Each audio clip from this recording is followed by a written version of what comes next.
อยากไปปลูกข้าวแล้วก็ปลูกกล้วยนะอ๋อก็เลยเอาทั้งพี่เลี้ยงมาเนาะพอเบิ่งกินยังคือท้องปีแท้น่ะจักแหละ4-5 มื้อบ่ได้ถ่ายฮะ4-5 มื้อบ่ได้ถ่ายเดี๋ยวนี้ได้โดยโอ้ยแม่นบ่ท่านี่แหละไปเบาๆรูปลงแต่มันตดออกแล้วมันก็สิช่วงนี่หรอกมันบ่ถ่ายไง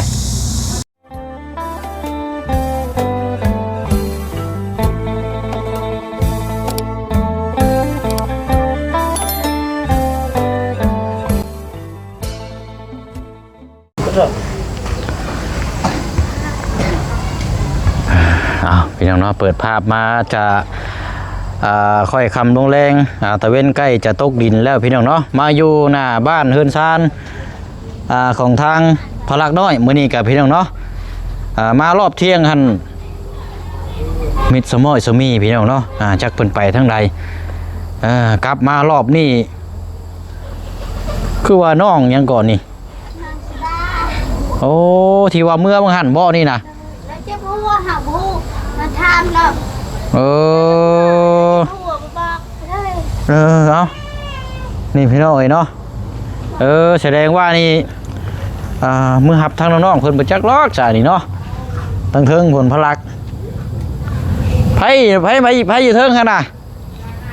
บ่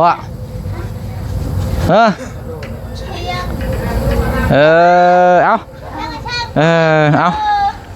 อุ้มพลักลงมาพี่แน่เพราะว่าทางอันพี่น้องทางปลาลุงFCเนาะอยากหับอยากส้มเห็นคลิปแล้วก็โอ้ยมีแห้งบ่ซั่นพี่น้องเนาะเขาเข้ามาแล้วรอบเที่ยงแต่ว่าบ่อยู่พี่น้องเนาะก็ได้กลับเข้ามาอีกรอบแรงเนาะมามื้อนี้ก็เห็นทางพี่น้องมามื้อนี้เต็มอยู่พี่น้องเนาะทางน้องเสียงแล้วก็ทางน้องนี่แหละพี่น้องที่ว่าก่อนหน้าเฮาติดตามนํกันนั่นแหละพี่น้องเนาะเอากราบทักทายสบายดีและสวัสดีพ่อแม่พี่น้องเปิดสุขุสุขคนนะพี่น้องเด้อเนาะพบเจอกันอีกคือเก่าคือเดิมพี่น้องเนาะครับพอน้องเปียวนะพี่น้องเนาะเอาเบิ่งก่อนเนาะเป็นนี่ใดผู้โอ้มีผีเลี้ยงหลายคนได้ไหมนี่เนาะมีผีเลี้ยงหลายคนนะพลักมื้อนี่2 คนผู้โอ้แสดงว่านี่ต้องมีการวางแผนอย่างสักอย่างได้นี่มีผีเลี้ยงมาแบบนี้นี่พี่น้องเอ้ยจะว่าสิปลูกข้าวจักล็อกอันนี้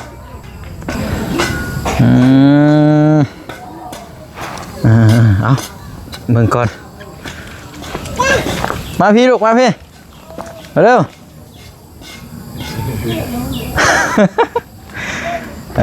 เอามาเบิ่งทางพอลูกงอนทางนี้ก่อนบัดนี้เนาะสบายดีโอ้เอา เป็นนี่ไรเนาะเมษาอาบน้ำแล้วโดย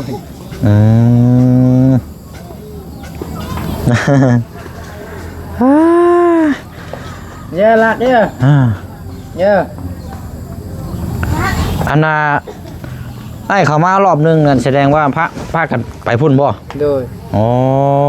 เอาน้องเชียงน้องเชียงกับน้องยังก็น้องศิลาโดยมันเป็นได้คือไปรับทั้งน้องเพิ่นมาให้น้องเชียงให้เอาเมษาทั้งน้องเชียงเอาน้องเมษาโดยน้อง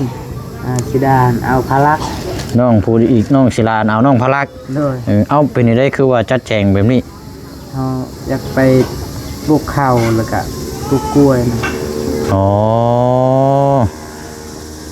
ก็เลยเอาทั้งพี่เลี้ยงมาเนาะพอเบิ่ง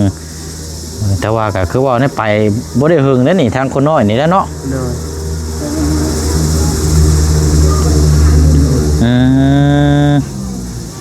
เอาดีแล้วซะเนาะเพื่อนเขาไปจริงฮะน้องเมษาอยู่น้ำอยู่น้ำปูเอาไปครับน้ำเสียอ๋อฝากไว้น้ำปูโดยแสดงว่าเจ้าไปน้ำกัน2 คนโดยกับพระ3 คนโดยลักมาพี่เดียว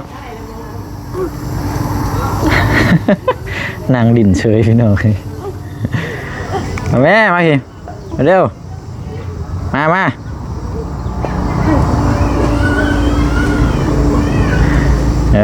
วันนี้สิเริ่มปลูกข้าวมื้อใดซะน้องแล้วเฮาอันนั้น เอาหักษาไม่ให้แล้วก็ปลูกข้าวเลย เป็นหยังบาดนี่คือแอว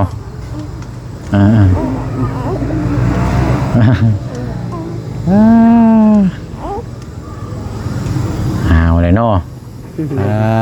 ตัว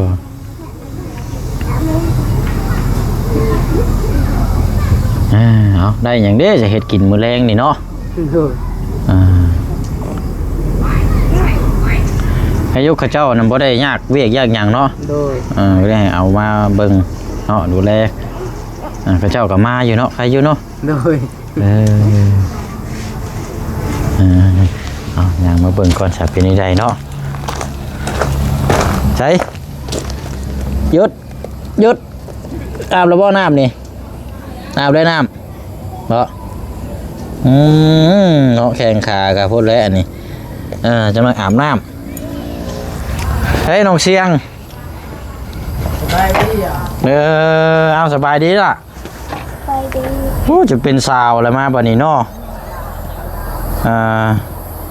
น้องศิลาทางนี้เนาะอันนี้มาอยู่ก่อนหน้านะมาแล้วก็อยู่แป๊บเดียวแล้วเมื่อน่ะเนาะหัวเจ็บหัวไปเนาะ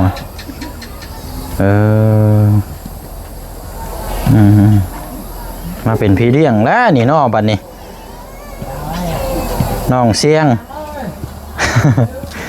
ใครอยู่พี่น้องเราหนึ่งเข่าหนึ่งน้ำซอยเวียกได้ลายอยู่สิบอกกินฮอดแม่บ่เนาะบัดนี้บ่ผู้นี้นะนี่ บ่กินฮอดแม่บ่เราอยากไปเอาใครเราอยู่เฮือนนี่มีการ์ตูนเบิ่งเนาะมีโทรทัศน์พากันตัวแรงพากันมาเปิดอันนี้ติงได้ลูกยุ่งได้ยุ่งนี่ยุ่งเอานี่แหละพี่น้อยนี่แหละนี่เอาคนขี้ลื่นนี่แหละนี่เนาะ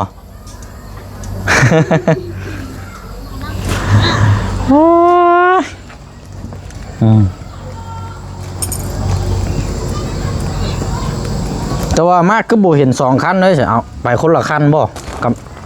บ่ขี่ไปคันนี้ละเอาคันนี้คือบ่เห็นซะคันนี้อายเฮายืมไปตัดกล้วยนึกว่าขับไปคนละคันเลยนะบ่น้องห้างเราขับขี่รถจักรบ่เป็นเนาะโดย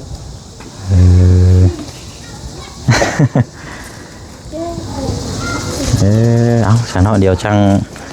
อันนี้พี่น้อย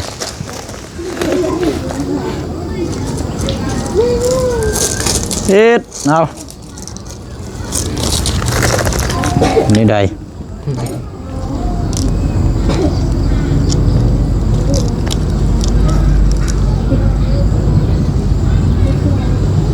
ตอนคืนมาให้นี่วะเจ้านะโดยฮะ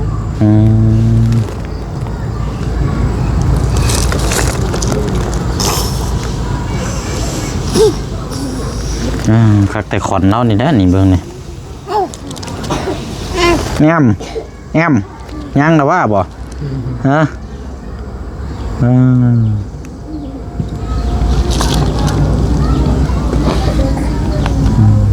เดี๋ยวจังหน่อยช่างอันนั้นจะย่างไปเอามีรถน้ำไม้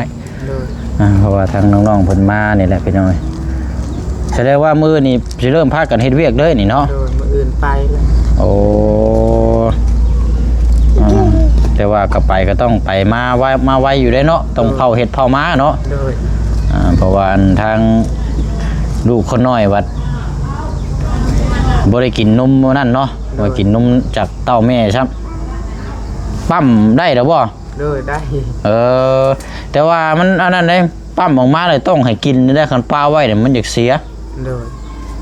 เพราะว่ามันปั๊มมาเนี่ยมันเสียมันบูดแล้วมันเสียนี่เพราะว่าเฮาบ่มีตู้เย็นเด้คนสลายที่เพิ่นปั๊มนั่นเพิ่นปั๊มออกมาเลยใส่ถุงนีดไว้เลยแช่ไว้ในช่องฟิตมันแข็งโป๊กกาสิได้นั่นก็แม่นจังเอามาละลายจังให้ลูกกินอันนี้มันต้องมีตู้เย็นนะครับปั๊มไว้ถ้าปั๊มไว้หลายอะไรทั้งดีแต่มีตู้เย็นมันก็สะดวกสบายเวลาเอาไปเฮ็ดเวียกเฮ็ดงานด้วย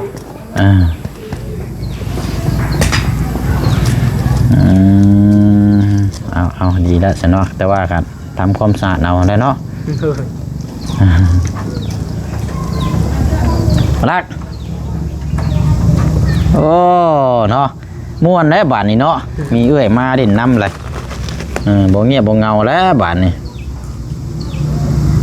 แต่ว่าคือตาสีเปียกๆเนาะบ่แม่นให้บ่จักอันนี้บ่ ก็ให้ ฮะฉะนั้นก็ กันใหญ่ กินยังคือท้องปีแท้นะ จักแหละ4-5 มือบ่ได้ถ่ายหั่น ฮะ 4-5 มือบ่ได้ถ่าย เดี๋ยวนี้ได้ โดย โอ้ยแม่นบ่สิหามื้อแล้วบ่ได้ถ่ายเลย โดยมีแต่เราอันนั้นเหี่ยว อืม กินข้าวก็บ่เห็นถ่ายเลยถึง บ่ต้องถ่ายเด้เด็กน้อยนี่เลยบิงอืดแต่ว่าเราเหี่ยวอยู่บ่ เราเหี่ยวอยู่ อืม หา บาง ก็หาก็เมื่อไปเบิ่งหมอเบิ่งอันนั้นหมออยู่บ้านมาเติม ไปคลินิกใช่บ่ บ่หมอแบบหมอดูเด้อ หมอเทียมหมอหยังนี่บ่ เทียมโดย เบิ่งมันพลักนี่บ่ เออ แบบใดน่ะ มันก็อันนั้นเรา เอาอันนี้นี่อันนี้แบบไปเบิ่งแบบว่าเราขี่บ่ถ่ายบ่แบบสิบ่ โดย เป็นเดี๋ยวเพิ่นว่าในได้จะเพิ่นท่วงว่าในใด เราว่าเขาฮู้หมดแล้วว่าตัวซักก็ซักแล้วแล้วว่า อืม อันนั้นกวดก็กวดแล้วเขาว่าอันนั้นจำเฮ็ดก็จำแล้วแล้วว่ามีแต่บ่มีหยังเฮ็ดแล้วว่ามีแต่อันนั้นไม่หยังน่ะก็ชื่อบ่แล้วว่าพี่ปอบ อ้าวใช่อยู่ใช่น่ะ จักแล้ว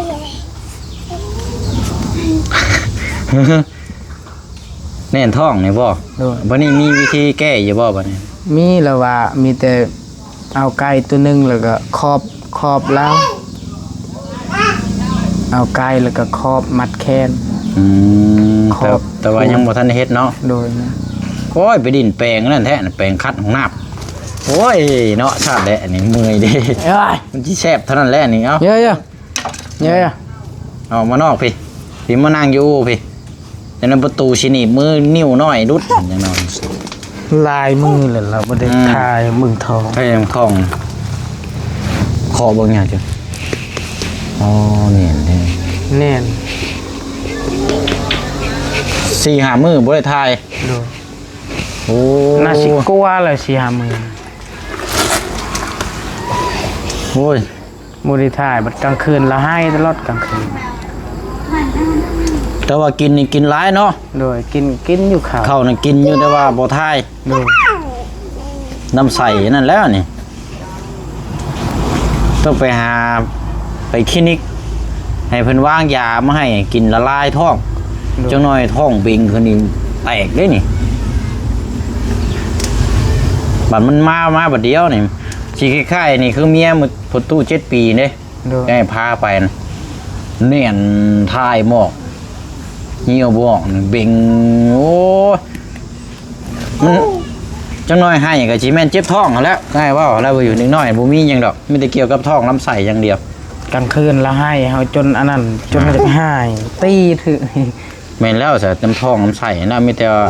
เล่นนี่เราเล่นมัน บ่บัดนอนพุ่น โดย มันยืงเด้มีบ่บิ๊กนะบิ๊กทานะ โดยย่างเด็กเฮาท่ากัน ทากับลงบ่ โดย โอ้เพราะว่าได้ไงเนี่ยต้องไปหายาได้แต่กินยาพวกยาแก้วยาหยังพวกนี้จังสิลง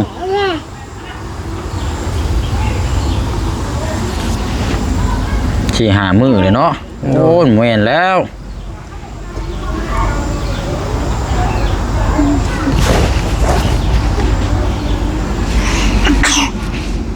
แข็งบ่เจ้าท้อง แข่ง แข็งบ่ โดย แข็งตกเลยบ่ โดย มันเน่นแห้งแล้วนั่นน่ะ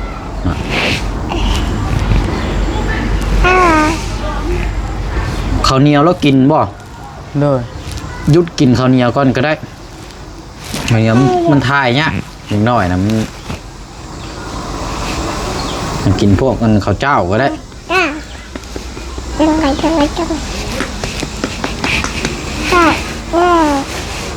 จะน้อยแรงมานี่ให้ได้นี่ โดย ก็นั่นกับพาเราไปกวดไปคลินิกนั้นให้เพิ่นกวดเบิ่งวันลูกเฮาบ่ทายหลายมื้อแล้วมันเป็นหยังไงเพิ่นก็ฮู้แล้วดอก โดย เพิ่นสิวางยาให้ได้กินน่ะมันสิละลายแล้วก็ออกเองบัดนี้นะโอ้ยอันตรายเด้นี่ แหน่นท้องเสียบนี่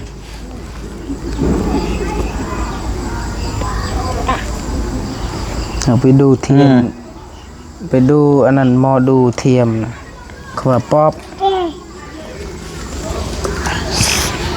ปอบนะปอบสิเฮ็ดหยังแบบได้นะ แบบย่านเขาเว้าย่านว่าย่านซื่อ เพราะว่าเกี่ยวมันเกี่ยวกับลำท้องเรานี่นะเพอมันโมเมนต์แต่เป็นแต่พลักและมันหลายคนอันนี้นะหลายคนก็เป็นที่จือแต่ละเคสมานี่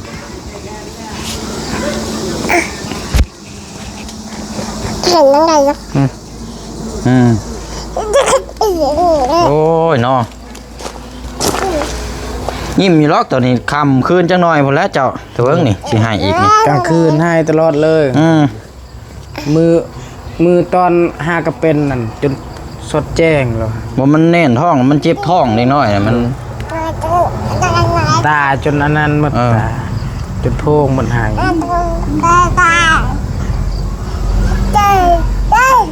ลิ้นอยู่ร้องนี่จังหน่อยนี่นะมันมาหาคิงก็บ่มีเนาะเป็นน้ำเนาะ แล้วเหี่ยวอยู่เหี่ยว ดีแต่ว่าเหี่ยวเนาะ โดย คันว่ามันเบิดบ่ได้เหี่ยวทางท้ายนี่เนี่ยโอ้ยแล้วเหี่ยวออกแล้วท้องเราเบาเนี่ยเราจังบ่ให้มีแต่ว่าไปหาคลินิกแล้วก็ไปหาหมออยู่คลินิกให้เพิ่นสิวางยาให้เราว่าลูกเฮาทายหมอแล้วมากินนี่มันก็เศร้าหรอก โดย เราต้องพาไปเด้อเจืองเด้อ โดย พาลูกไว้หึงบ่ได้ได้ เอาให้กินส้มให้มันเจ็บท้องมันก็บ่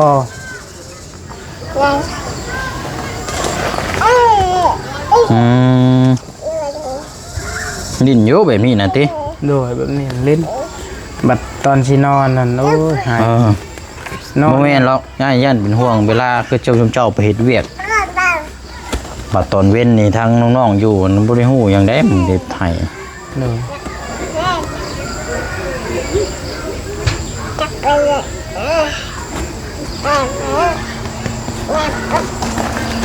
เบิ่งหาท้อง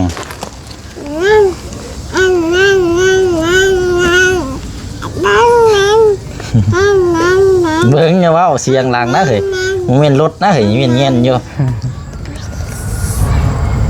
รู้แน่นเนาะ โดย ใช้บิ๊กแปลมาทาอยู่ฮะ หางเอ้ย แปลบิ๊กมาทา เอ็ดอากันเนอติยาละ เอาบิ๊กมาทาแล้วนี่โยนลงมารถนี่หน้าต่างนี่นอนลง แลกกันเนอก ติ ลาง ยา คืนได้เจืองนอนกลางคืนเอาทารถ โดย ทาลงบ่แม่นบ่ทาขึ้นเด้อทารูปลงทาแต่ในรูปรูปลงมันสิอันเนี้ย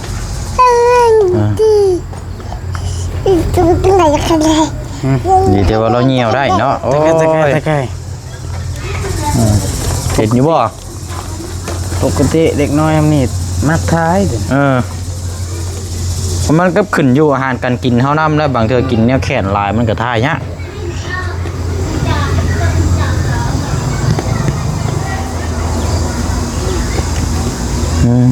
เอาเด้อเอานอนลงบัดนี้นอนลงท่าบาง เตีย ๆ เตียนะเอาหยุดท่านี่แหละกันเฮ็ดไปเบาๆรูปลงแต่มันตดออกแล้วมันก็สิช่วงอยู่หรอก โดย มันบ่ทายไงแต่มันก็ลายมือเกินแล้วมันก็อมเนาะอันนี้เอาเดี๋ยวกินชุยเลย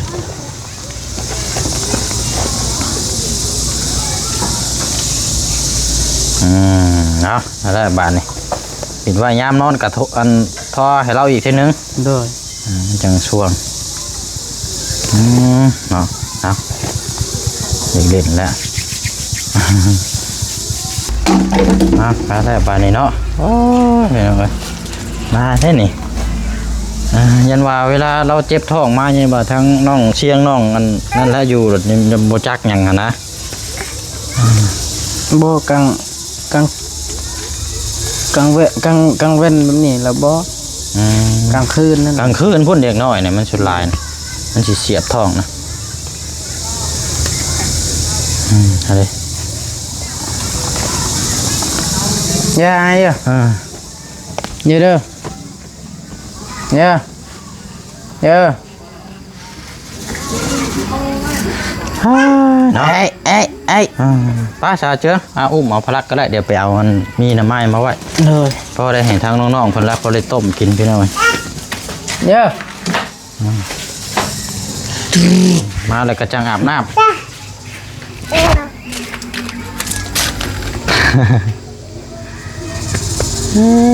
เอาเสียบท้องพี่น้องเนาะไปละโอ้พระเจ้าเตะตะก้อเนาะอ๋อดูเดือดขนาดเลยพี่น้องปีนตีลังกาโอ้เห็ดน้ำบ่ไหลแล้วทางนี้ต่ำนิ่มโอ้ยเนาะ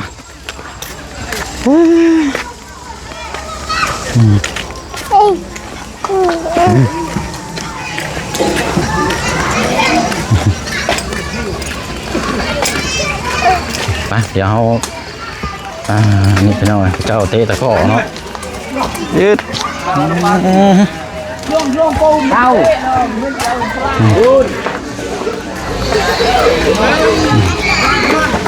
ชุมนุมก็ช่วงคอยคำมึงแรงปลายพี่น้องเนาะก็เต็มอยู่นี่โอ้ตะกร้าโอ้คนหลายเนาะมันนี่เนาะเลยอันนี้ครับนี่แหละพี่น้องเพื่อนน้องสอนเนาะทางพี่น้องซีเฮากระทำมาพี่น้องโบหูเนาะว่าน้องสอนเพิ่นไปเฮ็ดงานเราไปเฮ็ดงานเรานอนอยู่พุ่นเลยพี่น้องอันนี้มีแต่ทางพ่อเรานอนอยู่นี่อยู่ก็เลยอันนี้เอ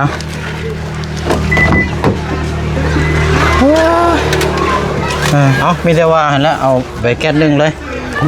ทางน้องเพิ่นอยากนี่ก็พากันต้มกินเด้อมันจังสะดวกสบายเวลาเชิงเจ้าเฮ็ดไปเฮ็ดงานใครแล้วเนาะเบิ่งน้ำมันแล้วมีแต่ท้องอย่างเดียวได้เล็กน้อยแต่บ่มีหยังหรอกเจ้าบิ๊กน่ะท่าให้เราหลายๆแล้วเนาะอยู่ดีมีแฮงเลยไปโอ้ยน้อยเลยเนาะเพราะว่าประสบการณ์นี่เขาก็เคยผ่านมาแล้วนะพี่น้อย